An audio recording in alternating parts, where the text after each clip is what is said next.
Diletos irmãos, diletos amigos, eu vos cumprimento com a doce e gloriosa paz do nosso Senhor Jesus Cristo.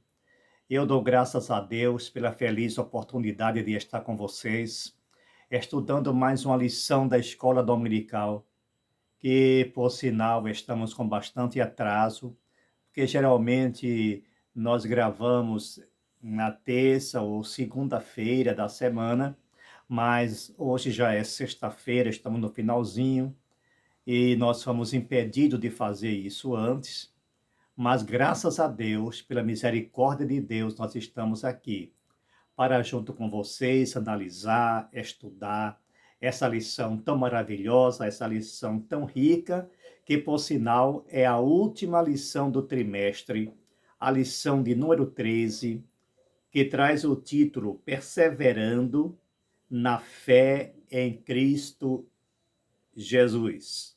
Ou, para ser mais preciso, como está no título, Perseverando na Fé em Cristo. Este é o título da nossa lição.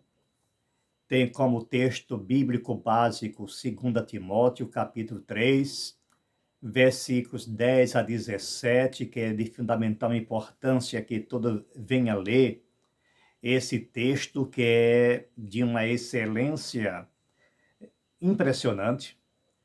O texto áureo também diz: e temos muito firme a palavra dos profetas, a qual bem fazeis em estar atentos, como a uma luz que alumia em lugar escuro, até que o dia esclareça e a estrela da alva apareça em vosso coração. 2 Pedro 1,19. A verdade prática. A Bíblia Sagrada é o único instrumento moral e espiritual estabelecido por Deus para aferir a nossa conduta diante do Criador, da sociedade, da pátria e da família. A lição está dividida em 3 tópicos, como é de hábito, são 3 grandes itens. O primeiro, diante das heresias, é preciso perseverança. O segundo diz, aprendendo, sendo inteirado e sabendo. O terceiro, tendo as Escrituras como um fundamento. Então, diletos irmãos, nós sabemos que a Bíblia é a nossa única regra de fé e prática. É a inerrante palavra de Deus. Ela foi inspirada pelo Espírito Santo. A Bíblia revela a pessoa do Senhor Jesus Cristo. Ela mostra quem é o Senhor Jesus Cristo.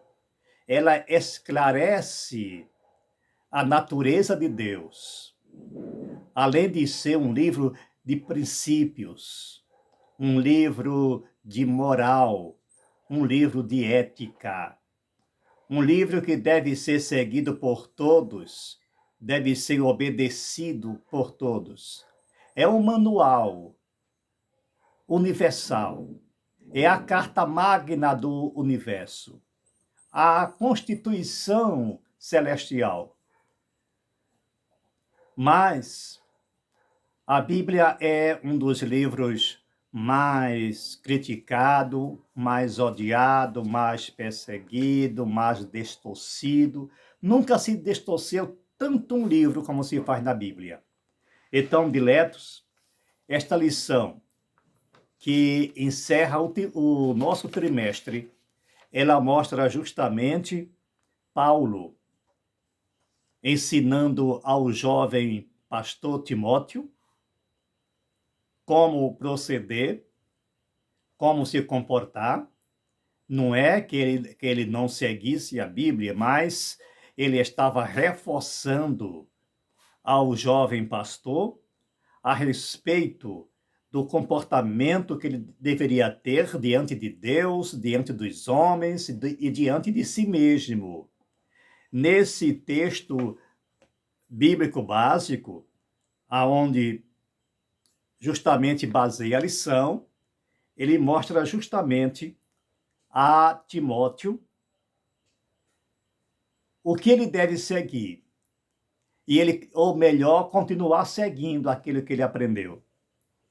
Quando ele diz no versículo 10: Tu, porém, tens seguido a minha doutrina, modo de viver, intenção, fé, longanimidade, amor e paciência, perseguições e aflições, tais quais me aconteceram em Antioquia, em Icônio, em Lista, quantas perseguições sofri, e o Senhor me livrou de todas.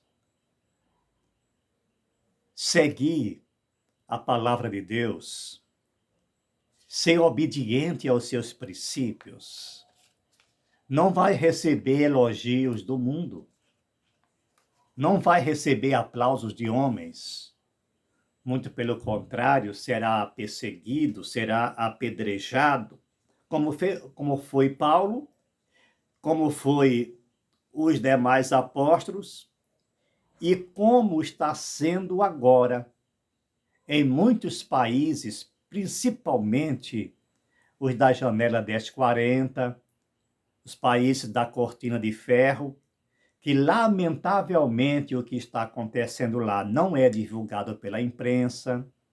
Muitas igrejas nem sabem que existe igrejas sendo incendiadas, que existe pastores sendo presos, membros de igreja sendo presos, simplesmente pela sua confissão em Jesus Cristo. Então, essa lição, ela vem justamente combater as heresias que assolam nas chamadas igrejas cristãs, que na realidade não são cristãs, ela tem apenas o nome, e como refutar os seus ensinamentos. Porque eu nunca vi as pessoas serem tão enganadas por esses falsos profetas como nos dias de hoje. Eles vêm com uma roupagem muito impressionante, com um discurso muito bem elaborados, que leva muitas pessoas à ruína espiritual, ao desvio da verdadeira palavra de Deus. Então, o subitem 1, ou melhor, o item 1 da lição diz: diante das heresias é preciso perseverança. E ele acrescenta dizendo: os falsos mestres. As duas epístolas a Timóteo, classificadas com justiça como epístolas pastorais. Juntamente com a epístola a Tito, destaca-se também pelo seu caráter apologético.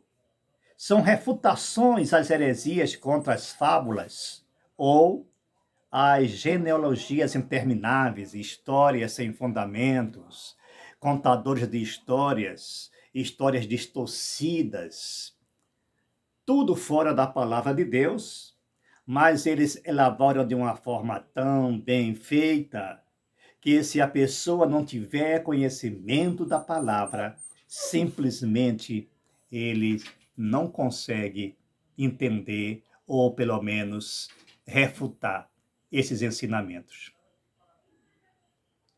Na época do apóstolo Paulo, já existiam os falsos mestres, os falsos doutores, que tanto preocuparam o apóstolo Paulo, como também os demais apóstolos que pregavam a sã doutrina.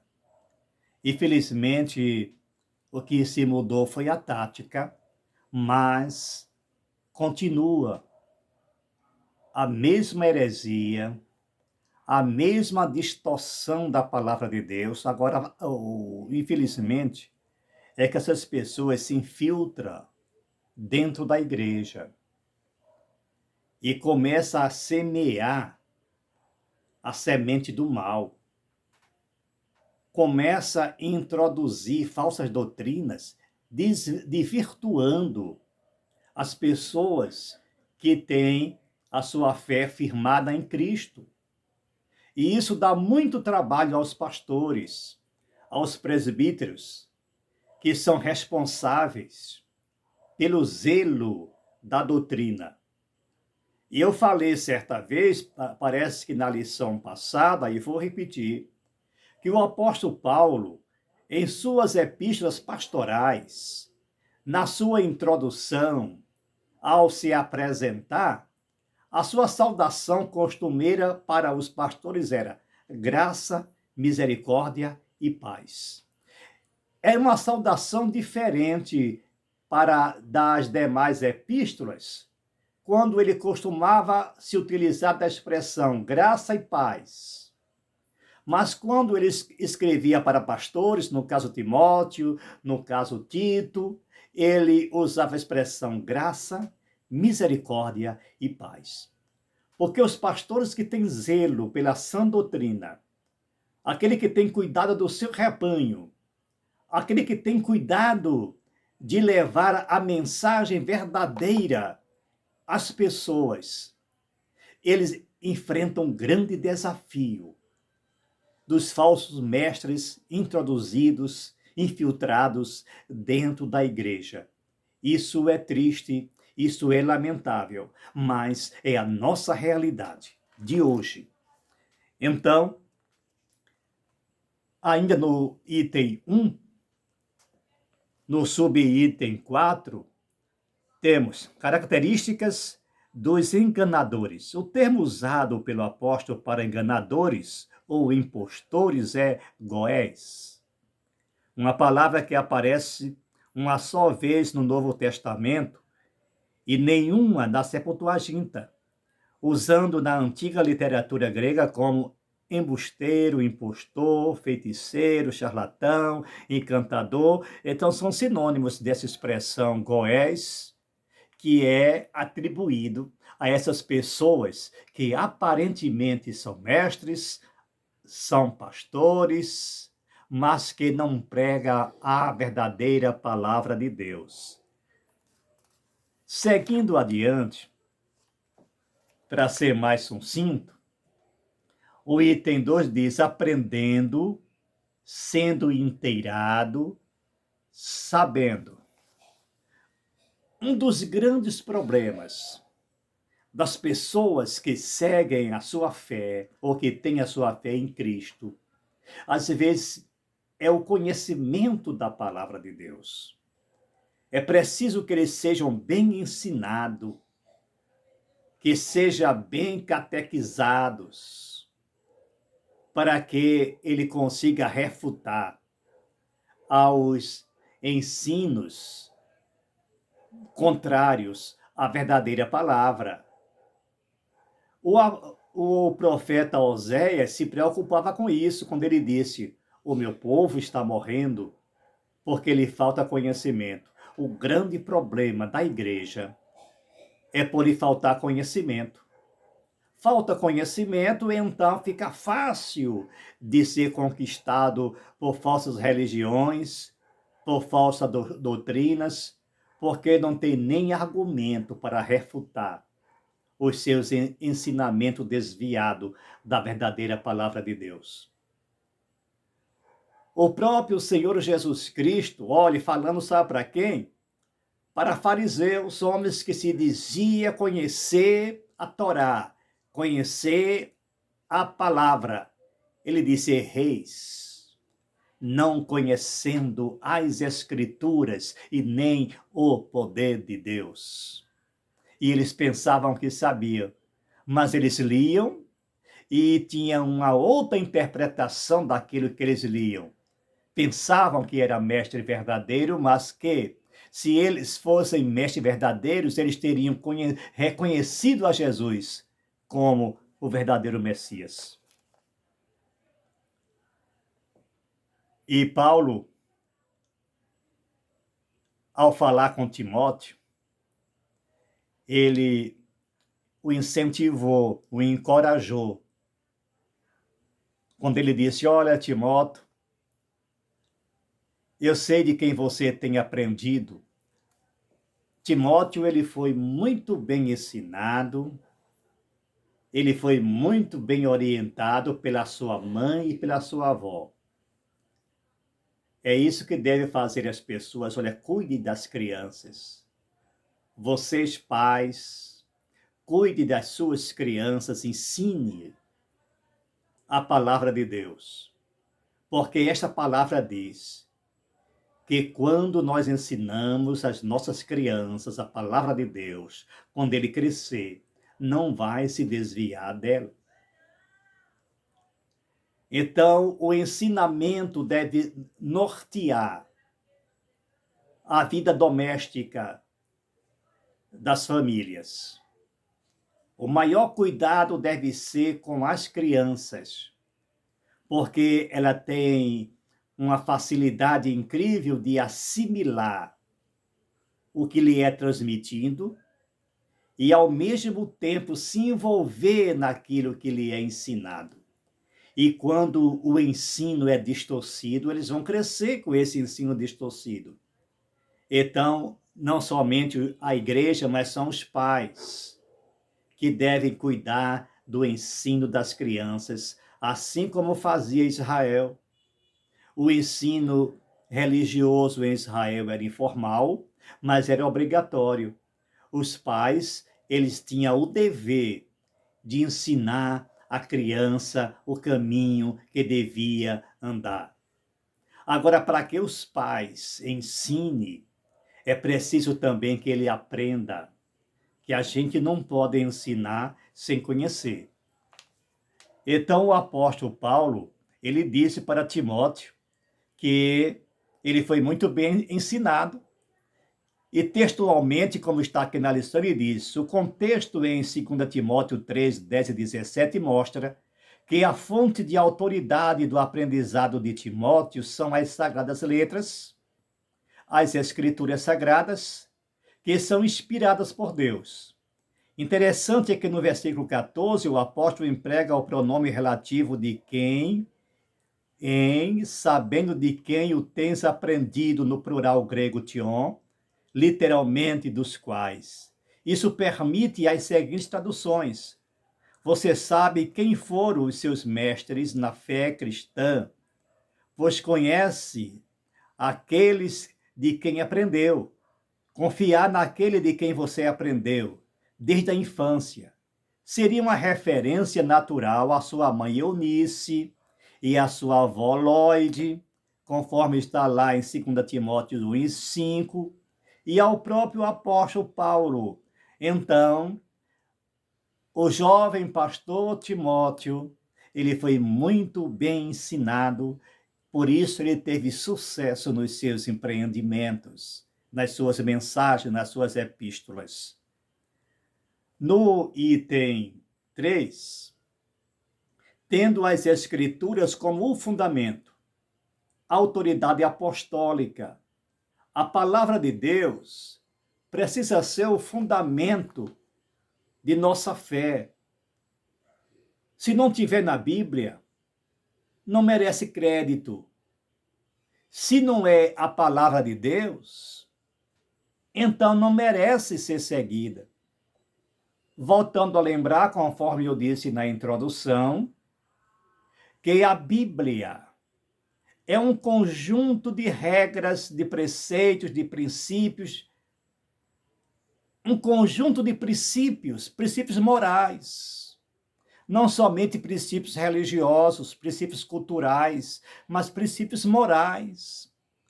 Se alguém quer ser um bom cidadão, se alguém quer ser um bom crente, é só ler a Bíblia. A Bíblia é o maior manual de ensino, o maior manual de ética que um ser humano pode ostentar.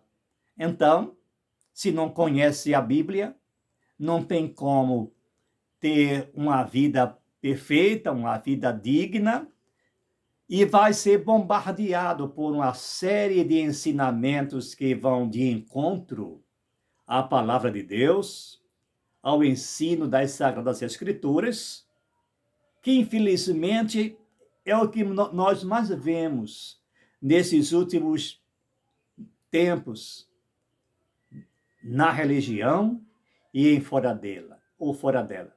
Ninguém quer saber de Deus. Ninguém quer saber de ética, de moral. As pessoas vivem de forma absoluta. E quando trata-se de religião, dentro das religiões, existe também quebra de princípios morais. Quem faz isso? Os infiltrados. Quem são os infiltrados? Os falsos mestres, que têm o único objetivo ser beneficiado, ou seja, eles querem tirar proveitos próprios. Aí nós encontramos mestres riquíssimos, pessoas que vivem muito bem às custas do evangelho, entre aspas, que são evangelho de fariseu, que lamentavelmente parece que invadiu não somente o Brasil, mas o mundo inteiro. E eu espero que esse manual de ensino seja o norte de todas as pessoas, a Bíblia, a palavra de Deus. Isso aqui, a Bíblia Sagrada, deve ser o norte. Deve ser o caminho que nós devemos seguir, deve ser a nossa bússola. Que venhamos a meditar nesses princípios, meditar e acreditar que a palavra de Deus, a Bíblia Sagrada, precisa ser a nossa única regra de fé e prática. Rejeite qualquer outro tipo de ensino. Se não está na Bíblia, não serve. Amém? Que Deus vos abençoe e que a grande misericórdia de Deus seja uma constante em vossas vidas. Obrigado pela sua presença e mais uma vez eu reforço que nós atrasamos um pouco o nosso ensino e fiz também agora com bastante resumida esta última lição. E na próxima semana nós estaremos entrando com a nova lição da Escola Bíblica Dominical, esta série de lições que servirão para o nosso crescimento espiritual, para a glória do nosso Deus. Ela tem como título geral, E o Verbo se fez carne. Este aqui será a nossa próxima lição do trimestre, ou seja, o segundo trimestre. E eu espero que vocês acompanhem, como sempre vem fazendo.